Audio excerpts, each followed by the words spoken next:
و نکاح کردن بعد 4 زن جایز نیست گفتگی. یعنی خداوند در قرآن میگوید فانکحوا ما طاب لکم من النساء مثنی و ثلاث و رباع. هر یک مرد حق دارد که در نکاح خود 1 زن، 2 زن، 3 زن، 4 زن داخل کند. هر مرد این حق دارد. این خدا برای ما و شما فرمایش داده است. بعد 4 زن هیچ کدام ما و شما نمیتونیم که 5م زن در نکاح خود درآوریم. یا بعض سوسته های هست که 4مش خلیفه میکنیم و بعد 5مش میگیریم. اینا ممکن نیستند. 5مش وقتی تو نکاح میکنی و این نکاح نمیشود و حکم زنا را دارد. در حالت تو 4م میتونی که 3م یا 2م یکی از این 4 تا تو طلاق میدهی. بعد میتونی که زن 4م در نکاح خود درآوری. لیکن آیت خداوند در دوام همین آیت چی میگوید؟ فَإِنْ خِفْتُمْ أَلَّا تَعْدِلُوا فَوَاحِدَةً. جوانای عزیز، خداوند این 4 زن و 3 زن و 2 زن برای آن کسان امر کرده است که آنها از عهده زندگی میبرایند. آنها تمام تعیینات این زنها را از عهدهش میبرایند. برای این از خدا میگه اگر شما خوف برین که من 2 زنگی و 3 زنگی و 4 زنگی را کردن نمیتونم، فواحدتا خدا میگه به یک تاش کفایت کن.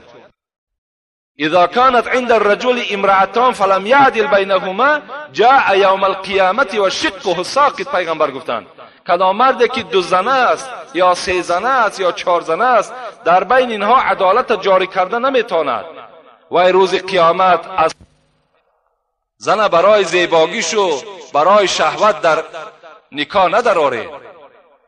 اگر تو اونقدر جوان مرد هستی و اگر تو مثال کاری ثواب کار باشی، پیغمبر خدا بجز 1 دختری باکره دیگر هیچ زنی باکره نگرفتند.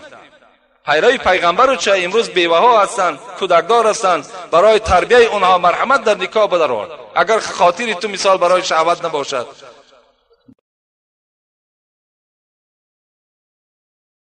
برادرای عزیز و گرامی، حضرت لقمان یک عجیب یک سخن زیبا دارد. میگه بچه‌ش اگو بچم بهترین خوراک بخور. ببینید بهترین جایگاه خواب در خواب کن و در بهترین خانه زندگی کن. میگه بچه حضرت لقمان گفتن آخه پدر عجایب سپارش دادی، آخه ما آدمی فقیریم، ما آدمی کمبغلیم، من از کجا بهترین خوراک میآورم؟ من از کجا بهترین رخت خواب میآورم؟ من از کجا بهترین خانه میآورم؟ حضرت لقمان بسیار حکیم بودن، بسیار دانشمند بودن. گفتم بچم بهترین خوراک اگر دیر بخور و کم بخور از همون خوراک دیده با لذت ترین در روی دنیا دیگه خوراکی نیست. یعنی خوراکی را که آدم وقتی در حالت گرسنگی میخوره و وقتی که اگر کم بخوره میگه با لذت ترین خوراک همونه بچم. او تربیهش کرد. یعنی گفت گرسنه شدی بعد بخور. ولی در زمانه پیامبرمون یک دکتر یک بگیم کلینیکای شخصی شد. یکون صحابه پیامبر مراجعه میکنه. این دکتر گفت آخه من را کشادم که مقصد 4 تنگه کار کنم. آمد پیش حضرت گفت که مرا دعا بده که اینجا در کار کردن نمیشیده است. حضرت دعاش داد و گفت پیامبر میشود که مرا بگوی که برای چه می مردم مراجعت نکرد در من؟ گفت اینها نفرهایی هستند که تا گرسنه نشوند خوراک نمیخورند. اصحاب من همین خیلی تعلیم گرفته است. تا گرسنه نشود خوراک نمیخورد. اگر خوراک هم که خورد شکمش نیم کشید قطع میکنه خوردن، پر نمیکنه میداره. یکی از علامت های بیمار نشیدن این بنده های خدا گفت همینه برادر عزیز. زیرا پیامبرم در حدیث ها آمده است معده شما 3 خانه داشته باشد، نیم از خوراک، نیم از آب، نیم دیگرش ای نفس. از 3 خانه باید عبارت باشد. این تعلیمات پیامبرمان است. زنده هاست برادران عزیز و گرامی. گفت دیر بخور، گرسنه بخور، همون با لذت ترین طعام همون می شود. بعد از آن گفت مسئله رخت خواب شد. گفت بچم روزها کار کن، خدمت کن، مهنت کن و روزی دراز خواب نکن. وقتی که همون اشتهای خواب آمد، در کجایی که خواب کنی همون بهترین رخت برای تای. حقیقتا بر وقتی آدم همون حالت اشتهای خوابش بیاد، در بالای نمی سنگ که خواب کنه راحت میکنه. لیکن از بس که روزی درست خوابیم همون دیوان ملایم دهم راحت نداریم. بعد از آن گفت بهترین خانه چی؟ گفت بچم با مردم نیکویی کن، دل مردم بیاب. اگر دل مردم یافتی و تو در دل مردم خطر جای کردی، بهترین خانه دل مردم است. حضرت ابی بکر روایت میکند که حبیب خدا گفتن الا انبئکم باکبر الکبائر. ای مردم مسلمان، حبیب خدا میگوید شما را خبر دهم که کلانترین گناه کدام گناه است؟ قالوا بله یا رسول الله. گفتیم بله ای حبیب خدا، بزرگترین گناه کدام گناه است؟ حبیب خدا چی گفتن؟ الاشراک بالله و عقوق الوالدین. و کان متکیا فجلس فقال الا و قول الزور فما زال یکرروها حتی قلنا لیته سکت. ابی بکر میگوید گفتیم بله ای حبیب خدا، گناهی بزرگ کدام گناه است؟ حبیب خدا گوید یکم شرکی به خدا آوردن، دویم کسانی که در پدر و مادرشان گناهکار میشوند، پدر و مادرشان احترام نمیکنند. الحمدلله که امروز چگونه ای که اولها شکایت ها از فرزندها داشتن، امروز خیلی پدر و مادرای هستن که ریزاگی از فرزندها دارند. و من همیشه به همه شما جوانای عزیز فقط پیشنهاد من همین است که پدر و مادراتون احترام کنید، به قدر پدر و مادراتون رسین. سخنهای وزبینه که بالای شما میگن تحمل کنین، برداشت کنین، انشاءالله خدا شما را اجر میدهد. هیچ وقت به سوی پدر و مادر زبان درازی نکن. اگر تو اخلاص ایمانت کامل باشد، پدر و مادر هرگاه خانه درآید تو پیش او خیزی، به خدا قسم انشاءالله آینده تو نیک است. احترامش کن، حرمتش کن. اگر چی وای تو عالم هم که باشی، وای بی سواد هم که باشد، وای در نزد خدا قدرش از تو بلندتر است. وای احترام کن. حبیب خدا گفتن یکم شرکی به خدا گناهی وزنین است. دویم حقوق پدر و مادر را پایمال کردن. لیکن ابی بکر میگوید پیغمبر خدا وقتی این سخن میگفت تکیه زده بودند، از تکیه خیستند، در جایشان نشستند و چی گفتند؟ سیوم گناهی که خداوند گویم بنده را به سبب او عذاب میکند، این دروغ گفتن است. فما زال یکرروها. صحابه میگوید درو پیغمبر تکراری به تکرار همین گپ میگفت، سخنی دروغ، سخنی دروغ، سخنی دروغ. حتی میگوید صحابه که لیته سکت. میگفتیم کاش که پیغمبر خدا خاموش ایستاد. یعنی اینقدر زیاد درباره سخنی دروغ گفتن. امروز بسیاری جوانا را میبینیم، بسیاری گویم کلانترا را میبینیم دروغ میگویم. حتی دروغ اگر به شوخی هم که دروغ گویم وای دروغ است. نابسته. من جمعه پیشین برای چی گفتم؟ جوانای عزیز، جوانای عزیز، شما در مکتبهاتون معلماتون دروغ نگویید. از ما سوال کردین که اگر دروغ گفته و آمده جمعه خانه ما گناهگار میشیم. شما گناهگار میشوید. شما دروغ نگویید. معلم هاتون هم فریب ندهین. وقتی تو معلم فریب دادی، این یقین است زبانی تو عادت میکنه. تو پدرت هم فریب میدهی، تو مادرت هم فریب میدهی، تو یار و رفیقت هم فریب میدهی، همه را فریب میدهی.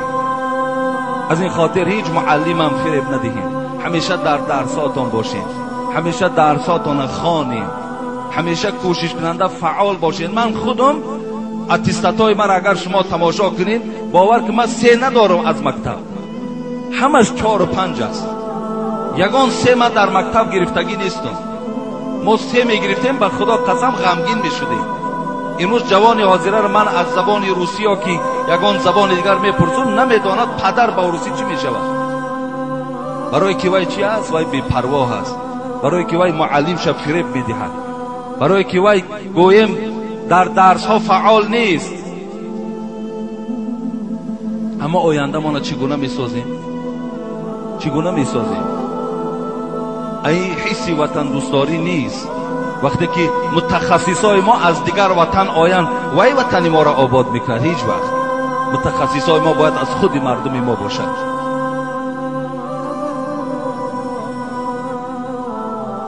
دروغ این یکی از گناههای کبیره هست. همه تلفن سکوندمیر دارد که ثانیه را حساب میکنه، 1 2 3 4 5. به خدای مهربان قسم که من خودم یک تخمین کم همون سکوندمیر شاکر جخیدم گفتم که در 1 مینوت من چند بار این سوره فاتحه را خوانده میتونم. همون را زیر کردم. الحمدلله رب العالمین الرحمن الرحیم مالک یوم الدین ایاک نعبد و ایاک نستعین. خب آمدم ولا الضالین آمین خواندم، باز خواندم. در 1 دقیقه برادرای عزیز 5 بار سوره فاتحه خواندم. علما میگن در 1 سوره فاتحه را خواندن 600 ثواب است. تصور کن در 1 دقیقه 5 بار 3000 ثواب در 1 دقیقه. ببین چقدر ما اهمیت نمیدیم. 1 دقیقه در آدم میتوند 3000 ثواب. وقتی که الله دویم بار جان در ما بر میگرداند ما از خدای مهربان چی خواهش داریم؟ میگیم خدای مهربان رب ارجعونی، ما را 1 بار دیگه به دنیا بر نمیگردانی. برادر عزیز این دنیا چی دارد که ما برای این از خدای مهربان بازگشت دویم بار داریم؟ میگه لعلی اعمل صالحا فیما ترکت. خدایا من در دنیا در وقت بسیار به اهمیتی کردم، میخواهم که همون به اهمیتیایی را که در دنیا کردم، وقتای بیهوده را که گذرانیدم، میخواهم جبران او را با عمل صالح بگردانم. میخواهم که عملهای صالح کنم. میخواهم پایبند زیادتر حسنات شوم تا در پیش تو آمده و از اهل خجالت نباشم. پیغمبر خدا بر امت تأکید کردند که پس هر یک نماز هر یک امتی من این دعا را بخواند: اللهم اینی اعوذ بک من عذاب القبر و اعوذ بک من عذاب جهنم و اعوذ بک من فتنة المحیا والممات و اعوذ بک من فتنة المسیح الدجال. پیغمبر خدا فرمودند پروردگارا پناه طلب میکنم به سوی تو اولا از عذاب جهنم، از عذاب دوزخ که برای بنده های گناهگار آماده شده است و حرارت او از حرارت دنیا 70 برابر زائد است. خدایا به سوی تو از او پناه طلب میکنم و خدایا به سوی تو از عذاب قبر پناه طلب میکنم که عذاب قبر بر همه رسیدنی است.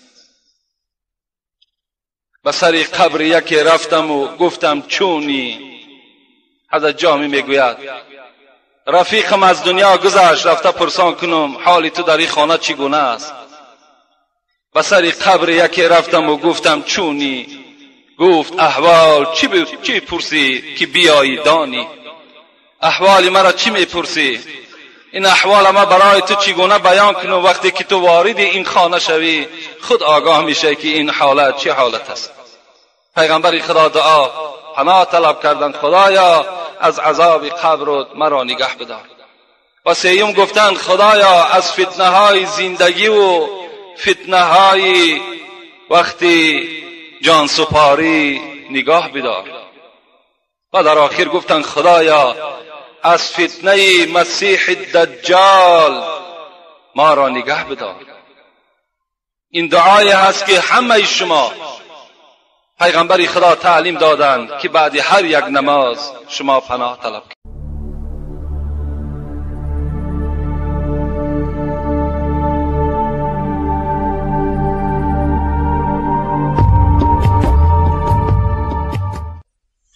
هر سحر برخیز ای دل خدمت جبار کن. هر سحر برخیز ای دل خدمت جبار کن. گر توانی بعد خدمت گریه بسیار کن. گریه و زاری عجب سرمایه درگاهی هوست. هر دم صبح سعادت خیش را بیدار کن. خدا رحمت و مغفرت کند. حضرت حافظم همین منظره را برای ما و شما بیان کردند. آدمای نادان و آدم جاهل وقتی که پیشوای ما و شما می شود، باور کن آدم دانا دیگر جگرخون می شود. وقتی می بیند یک آدم نافهم پیشوا هست و آدم دانا از پس وی است، این باور کن در هیچ شرایط راست نمی آید.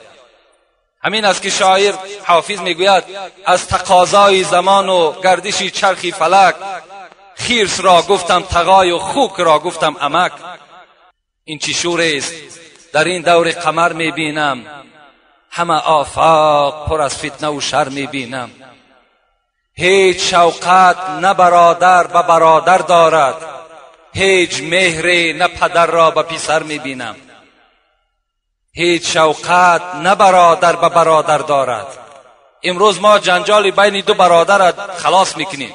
دو برادری که از یک پدر از یک مادر هستند، اونها را جنگ اونها را ما خلاص میکنیم. رفته اونها را مصلحت میدهیم. اینا همه نشانه قیامت است. هیچ مهر نه پدر را به پسر میبینم. حتی مهر پدر از فرزند کنده میشود. دیروز یک فرزند در نزد من شکایت کرد، من نام او را نمیگیرم. گفت داملا گفت نزد پدر و میرم میگد که نزد من تماما نیا که دعای بدت میکنم. برای خاطر زنش، برای خاطری که زنی نو گرفته است، پیش من نیا بچم که من ترا دعای بد میکنم. کی لازم شدی من ترا دعوت میکنم. ای حضرت ها بیهوده نگفتند. هیچ مهر نه پدر را به پسر میبینم.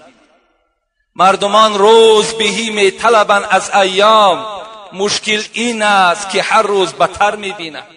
هر روز ما دعا میکنیم، هر روز خاص ما آرزوی ما این است که بهبودی میشود، بهبودی میشود، لکن روز به روز مشکلات و نافهمی در بین ما و شما پیدا شده ایستاده است. ابلهان را همه شربت ز گلاب و قند هست. ببین این مصرع شعریش همین حدیثی که الحال بر شما گفتم. آدمای جاهل، نامناسب، نامطلوب، نامعقول، احمق پیشوای ما و شما میشوند. ابلهان را همه شربت ز گلاب و قند هست. خود دانا همه از خون جگر میبینند. کجا یک دانا هست بیچاره حالش وزنین است، کجا یک آدمی با خرد است زندگی خوب دریاب کردن نمیتواند، کجا یک آدمی ابله است، کجا یک آدمی نافهم است در بهترین شرایط زندگی دارد. ابلهان را همه شربت ز گلاب و قند هست. خود دانا همه از خون جگر میبینم. اسب تازی شده مجروح به زیر پالان، طوق زرین همه در گردن خر میبینم. طوق زرین زیب اسب داشت. این منصب و این پیشوایی زیب آدم خواندگی و زیب آدم دانا داشت، لکن این طوق زرین در گردن خر پرتافتن. حالان که برای خر همون جیل، همون پالانی که ذکر کرد، همون جیل کونه مناسب بود، نه این طوق زرین. دختران را همه جنگ است و جدال با مادر، پسران را همه بدخواهی پدر میبینم. هر روز جنگ بین مادر و بین دختر است. هر روز فرزندها آرزو میکنند که این پدرها از بالای سر اونها دور شود. پسران را همه بدخواهی پدر میبینم. پند حافظ شنو ای خواجه، برو نیکی کن که من این پند به از گنج و گوهر میبینم.